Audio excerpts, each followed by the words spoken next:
ಅನುಕೂಲ ಕೊಟ್ಟಿದ್ದಾನೆ. ಶರೀರದ ಬುದ್ಧಿ ಕೊಟ್ಟ, ಪಾಪ ಪುಣ್ಯ ತಿಳುವಳಿಕೆ ಕೊಟ್ಟ, ಹೇಳುವುದಕ್ಕಂತ ಮಹಾತ್ಮ ಸಿಕ್ಕ. ಇಂಥ ಸಮಯಕ್ಕೆ ಆಗಲಿಲ್ಲ ಅಂದ್ರೆ ಎಲ್ಲಿ ಕೊಡ್ಬೇಕಿಲ್ಲ. ಏನ್ ಮಾಡ್ತೀವಿ? ನಾನು ಮನೆಯಲ್ಲೇ ಹೇಳ್ತೇನೆ ನಿಮಗೆ, ನೀವು ಮುಂಜಾನೆ ಎದ್ದು ಕೂಡ ಒಂದು ಕೆಲಸ ಮಾಡಿ ಕಣ್ಣು ಮುಚ್ಚಿಕೊಂಡು ನಾನು ಮನುಷ್ಯ ಇದ್ದೇನೆ, ದನ ಇದ್ದೇನೆ, ಇಷ್ಟು ವಿಚಾರ ಮಾಡಿ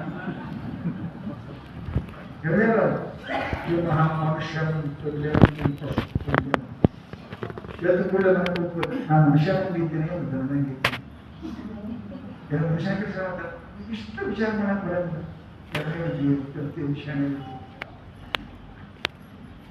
ಮನುಷ್ಯ ಇದ್ದೀನಿ ಅಂದ್ರೆ ಮನುಷ್ಯನ ಕೆಲಸ ಏನ್ ಮಾಡಕತ್ತೀನಿ,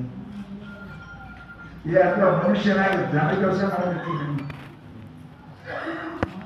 ಮುಂದೆ ನಾನು ದನ ಆಗಕತ್ತೀನಿ. ಇಷ್ಟು ಮನುಷ್ಯ ಅಂತ ಯಾಕೆ ಅಂತೀನಿ?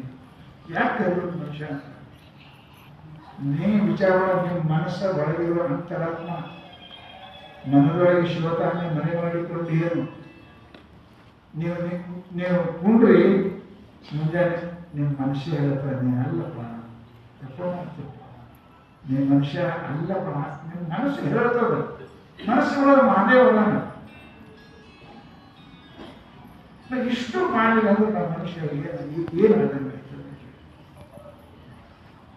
ಅಷ್ಟೇ ವಿಚಾರ ಮಾಡಿ. ನಾನು ಮನುಷ್ಯ ಇದ್ದೇನೆ ಎಂತ ಮನುಷ್ಯ ಇದ್ದೇನೆ, ಇವತ್ತು ಮನುಷ್ಯನ ಕೆಲಸ ಮಾಡ್ಬೋದು. ಮನುಷ್ಯನ ಕೆಲಸ ಒಂದು ಜೀವ, ಒಂದು ಪುಟ್ಟ ಇವೆಲ್ಲ ನಿಮಗೆ ಕೊಡ್ತದೆ, ಎಲ್ಲರಿಗೂ ಕೇಳ್ತದೆ. ತೊಲಬೇಡ. ನಾವೊಬ್ಬರಿಗೆ ಒಂದು ಊರಿಗೆ ಹೋಗಿದ್ದೆ.